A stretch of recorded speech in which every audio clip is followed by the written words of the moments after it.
The Cleveland City Council is considering a $1 million proposal to bring additional counselors and training to staff to the city's 21 recreation centers, something supporters say will help reduce youth violence and crime. As part of the proposed program, the city would sign a contract with Frontline Service, a nonprofit mental health provider.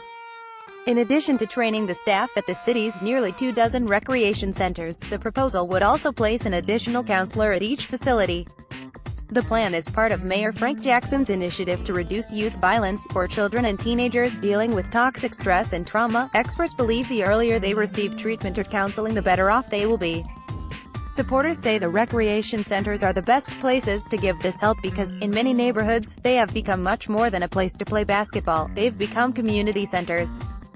For many kids, they're also a place of refuge, said Councilman Blaine Griffin. That's what we want our centers to be.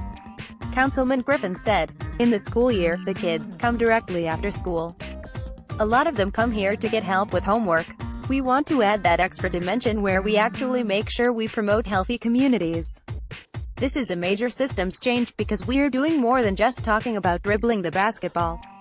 We're talking about how we can invest in the healthy nature of human beings. Councilman Griffin, who supports the proposal, said in no way will the initiative turn the recreation centers into mental health hospitals. Instead, the program will take advantage of the already cemented relationships that many recreation center staff members have with the neighborhood kids. We want to be able to identify stress and trauma better, to identify it sooner. Councilman Griffin said, we want staff to be able to identify what resources are available to connect them to, and make sure we have a system of care in our recreation centers that does more than just say, you can come in here and blow off some steam. Councilman Kerry McCormick also supports the program.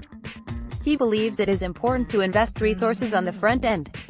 By doing so, McCormick believes the city's youth can break the crime and poverty cycles. I think we're heading in the right direction. Councilman McCormick said, sure, we need more police officers, but for far too long we've been treating the symptom and not the problem. To me, it's going to take time.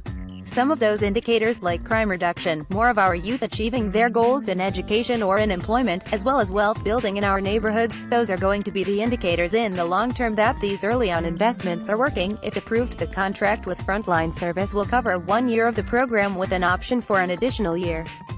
No date has been set yet for the panel to vote on this proposal.